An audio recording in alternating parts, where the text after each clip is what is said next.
কুফরি কালাম থেকে বাঁচার জন্য কয়েকটা পরামর্শ আপনাদেরকে দিই। কখনো কোনো নারী, আপনারা খেয়াল করবেন, এই যে ওড়না অনেকে আপনারা বাইরে মেলেন, আপনাদের ইন্টারনাল কিছু পোশাক আশাক আপনারা বাইরে বা বেলকুনিতে মেলেন, এগুলো অনেকে যারা কুফরি কালাম করে, আপনার যারা শত্রু আছে, এই কাপড়ের টুকরাগুলো যেগুলো আপনি ব্যবহার করেন ছোট্ট করে কেটে নিয়ে যায় বা সুতাটা নিয়ে যায়, নিয়ে যাওয়ার পরে এই বাদরামিগুলো করে ক্ষতি করার সম্ভাবনা থাকে।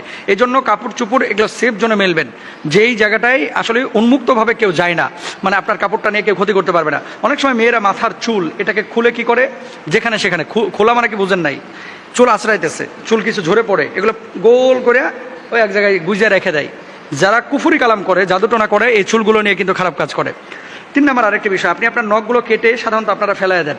যদি কেউ ক্ষতি করতে চায়, আপনার নখ নিয়ে কিন্তু ক্ষতি করতে পারবে। আল্লাহ রাসূল সাল্লাল্লাহু আলাইহি ওয়াসাল্লামের নিজের ক্ষতি করেছিল, যার পরিপ্রেক্ষিতে আল্লাহ সুবহানাহু ওয়া তাআলা 2টা সূরা নাজিল করেছিলেন। নবীজি অসুস্থ ছিলেন প্রায় 6 মাস। খেয়াল করেন, সারাক্ষণ মাথা ঘোরায়, শরীর ব্যথা করে, শরীর মেজমেজ করে, কোনো রোগ ধরা পড়তেছে না। ওহী মারফত আল্লাহ তাআলা জানিয়েছিলেন যে আপনাকে এরকম জাদু করা হয়েছে। পরে একটা কূপের মধ্যে খেজুর গাছের কাণ্ডের সাথে এই যে নবীজির চুল নখ এগুলো মিলায়া তারপরে মানে জাদু করা হয়েছিল, নবীজিকে কুফরি কালাম করা হয়েছিল। এরপরে নবীজি অসুস্থ হয়েছিলেন, আল্লাহ সুবহানাহু ওয়া তাআলা 2টা সূরা নাজিল করলেন। 1 নম্বর কি, সূরা ফালাক, 2 নম্বর হচ্ছে সূরা নাস, কুল আউযু বিরাব্বিল ফালাক মিন শাররি মা খালাক ওয়া মিন শাররিন নাফাসাতি ফিল উকাদ ওয়া মিন শাররি হাসিদিন ইযা হাসাদ। সূরা ফালাক নাস আপনারা সবাই পারেন। এই সূরা ফালাক নাস আপনারা পড়ে ফুৎকার করবেন, ইনশাআল্লাহ তাআলা এই কুফরি কালাম কেটে যাবে।